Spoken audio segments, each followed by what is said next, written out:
பல்வேறு கோரிக்கைகளை வலியுறுத்தி சென்னை கிளாம்பாக்கம் பேருந்து நிலையத்தில் தொகுப்பூதிய செவிலியர்கள் போராட்டத்தில் ஈடுபட்டனர். பணி நிரந்தரம், சம வேலைக்கு சம ஊதியம் உள்ளிட்ட கோரிக்கைகளை வலியுறுத்தி தமிழகத்தின் பல்வேறு பகுதிகளிலிருந்து வந்திருந்த 1000க்கும் மேற்பட்ட செவிலியர்கள் முன்னதாக சிவானந்தா சாலையில் போராட்டத்தில் ஈடுபட்டனர். அவர்களை கைது செய்து பேருந்துகளில் ஏற்றிய போலீசார் இயற்கை உபாதை கழிக்க கூட அனுமதிக்காமல் சுமார் 2 மணி நேரம் சென்னை நகரை சுற்றி வந்ததாக செவிலியர்கள் கூறினர். ஒரு வழியாக கிளாம்பாக்கம் பேருந்து நிலையத்தில் கொண்டு வந்து செவிலியர்களை இறக்கிவிட்ட போலீசார் அவரவர் ஊருக்கு செல்லுமாறு கூறிவிட்டு சென்றுள்ளனர். ஆனால் தங்களது கோரிக்கை நிறைவேறும் வரை ஊருக்கு செல்ல மாட்டோம் என கூறி பேருந்து நிலைய நடைமேடையிலேயே செவிலியர்கள் போராட்டத்தில் ஈடுபட்டனர்.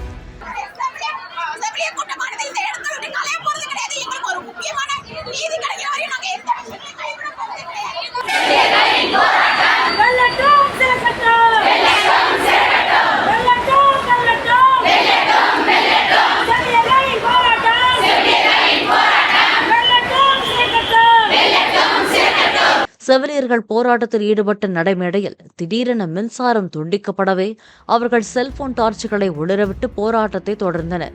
செவிலியர்களுக்கு ஆதரவாக தாவேக தேர்தல் பிரச்சார மேலாண்மை பொதுச் செயலாளர் ஆதவ் அர்ஜுனா போராட்டத்தில் கலந்து கொண்டு முழக்கம் எழுப்பினார். ஒரு கட்டத்தில் களைப்புற்ற செவிலியர்கள் நடைமேடையில் ஆங்காங்கே படுத்து உறங்க தொடங்கினர். காலையில் அவர்களை போலீசார் கைது செய்தனர்.